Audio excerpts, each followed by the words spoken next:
Hello friends, தமிழ்நாட்டில் தூத்துக்குடி டிஸ்ட்ரிக்டில் ஆதிச்சநல்லூர் அப்படிங்கிற பிளேஸை வந்து அயன் ஏஜ் ஆர்கியாலஜிக்கல் சைட்டாக வந்து அனௌன்ஸ் பண்ணியிருக்காங்க இல்லையா. ஸோ அங்கே அந்த பிளேஸில் ஆதிச்சநல்லூரில் என்னென்ன வந்து கண்டெடுத்தாங்க அப்படிங்கிறத ஒரு குட்டி ஸ்டோரி மூலிமா நம்ம ஞாபகம் வச்சுக்க முடியும். ஓகேங்களா. ஃபஸ்ட்டு ஆதிச்சநல்லூர் அப்படிங்கிற பிளேஸையும் தூத்துக்குடி டிஸ்ட்ரிக்டும் ரிலேட் பண்ணும். அப்போ தான் அது ஞாபகம் வரும். ஆதிச்சநல்லூர் எங்கே இருக்குது அப்படின்னு கேட்கும்போது தூத்துக்குடி டிஸ்ட்ரிக் அப்படின்னு ஞாபகம் வரும். ஸோ அதுக்கு நான் என்ன ஒரு க்ளூ சொல்கிறேன் அப்படின்னா, தூத்துக்குடி ஆதிச்சநல்லூர் ரெண்டையும் ரிலேட் பண்ணி தூக்கு பாத்திரத்தில் நெல் எடுத்துகிட்டு போகிறாங்க. எப்படி தூக்கு பாத்திரம் அப்படின்னா தூத்துக்குடி, நெல் எடுத்துகிட்டு போகிறாங்க, அதுதான் ஆதிச்ச நல்லூர்னு வருதா. ஸோ அது நெல்லூர்னு வச்சுக்கோங்க. ஸோ தூக்கு பாத்திரத்தில் நெல் எடுத்துகிட்டு போகிறாங்க அப்படின்னு நான் கனெக்ட் பண்ணுறேன். ஸோ ஸ்டோரிக்குள்ளே போகலாமா. அந்த காலத்துலலாம் தூக்கு போசி, தூக்கு பாத்திரம் இதெல்லாம் வந்து அதிகமாக யார் யூஸ் பண்ணிகிட்ருப்பாங்க, பாட்டி தாத்தா வந்து யூஸ் பண்ணுவாங்க. யூஸ்வலாக அவங்க எப்போவுமே தூக்கு போசி, தூக்கு பாத்திரம் இந்த மாதிரி அது கூட தான் இருப்பாங்க. ஸோ பாட்டி தாத்தாவை இந்த தூத்துக்குடியோட நான் கனெக்ட் பண்ணுறேன். ஸோ ஒரு பாட்டி தாத்தாவோட ஸ்டோரி தான் இது. ஓகே, பாருங்கள். ஒரு பாட்டியும் ஒரு தாத்தாவும் ஆதிச்சநல்லூர் அப்படிங்கிற வில்லேஜில் வாழ்ந்துட்டு வராங்க.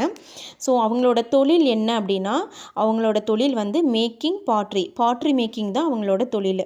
அது போக working in stone and wood, கல், மரம் இதுலேயும் சில இம்ப்ளிமெண்ட்ஸ் எல்லாம் பண்ணுவாங்க. ஓகேவா. அவங்க என்ன தொழில் பண்ணுறாங்க, பாட்ரி மேக்கிங் ப்ளஸ் ஸ்டோனு கல்லுலேயும் கொஞ்சம் ஒர்க் பண்ணி இம்ப்ளிமெண்ட்ஸ் எல்லாம் பண்ணுவாங்க. ஓகேவா.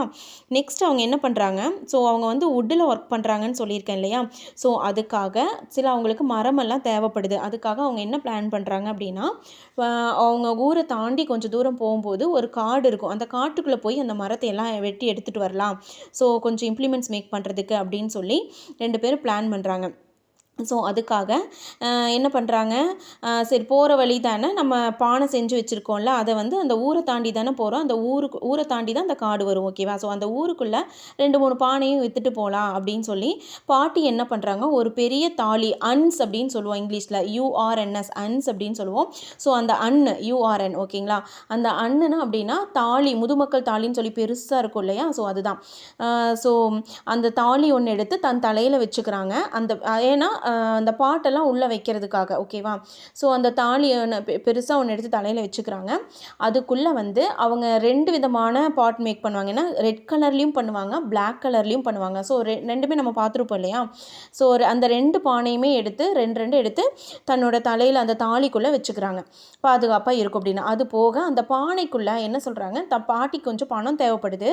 போகிற வழியில் நம்மக்கிட்ட கொஞ்சம் ஆர்னமெண்ட்ஸ், கோல்டு ஆர்னமெண்ட்ஸ் இருக்கு இல்லையா, அதுவும் இந்த ஸ்டோன்லாம் ஒர்க் பண்ணும்போது, ஸ்டோன் ஒர்க் பண்ணுறாங்கன்னு ஆல்ரெடி சொல்லியிருக்கேன்னா. ஸோ ஸ்டோன் ஒர்க் பண்ணும்போது கொஞ்சம் மீதியான அந்த ஸ்டோன் பீட்ஸ் எல்லாம் இருக்கும் இல்லையா, அந்த ஸ்டோன் பீட்ஸையும் அவங்கக்கிட்ட இருக்கிற கொஞ்சம் கோல்டு ஆர்னமெண்ட்ஸையும் போகிற வழியில் அந்த ஊருக்குள்ளே சேல் பண்ணிட்டு வரலாம் அப்படின்னு சொல்லி பாட்டி சொல்கிறாங்க. சரி ஓகேன்னு தாத்தா சொல்கிறதுனால அது கொஞ்சம் எடுத்து அதையும் கோல்டு ஆர்னமெண்ட்ஸையும் ஸ்டோன் பீட்ஸையும் எடுத்து அந்த தாலிக்குள்ளே வச்சு அந்த பானைக்குள்ளே வச்சுக்கிறாங்க. ஓகேவா.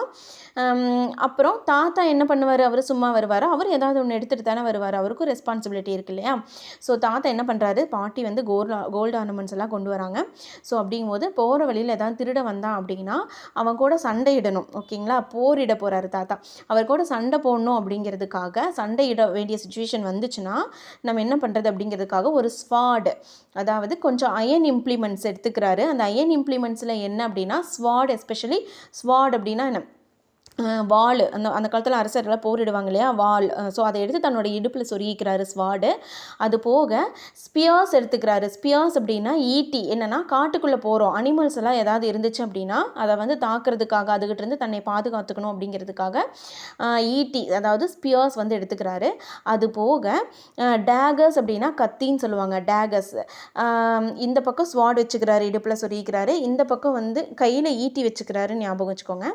அது போக டேகர்ஸ் அப்படின்னா கத்தி, இந்த வாளுக்கிட்டேயே கத்தியும் சொருகிக்கிறாரு. எதுக்கு அப்படின்னா அது கத்தியும் ஆரோவும் சொருகிக்கிறாரு. ஆரோ அப்படிங்கிறது பவ் அண்ட் ஆரோ படிச்சிருப்போம் இல்லையா, பவ் அண்ட் ஆரோ தெரியும். ஸோ அந்த பவ் இல்லை தாத்தா கிட்ட, ஆரோ மட்டும்தான் இருக்குது.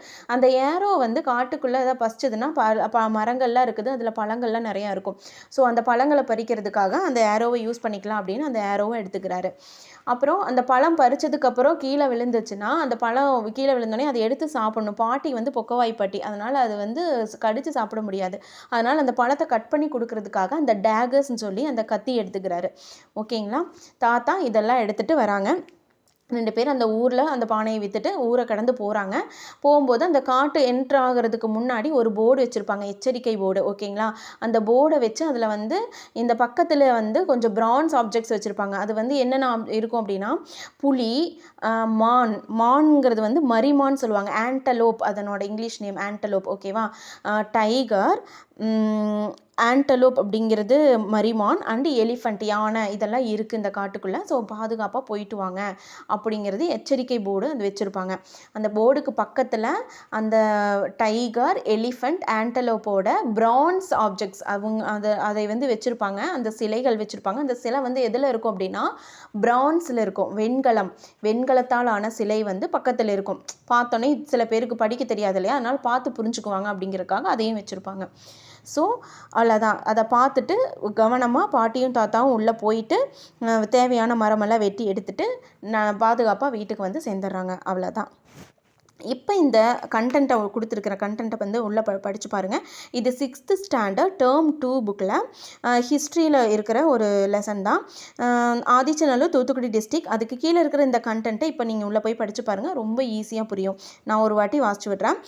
Among the artifacts unearthed were urns, pottery of various kinds, அதாவது redware, blackware, iron implements, daggers, swords, spears and arrows, some stone beads and a few gold ornaments.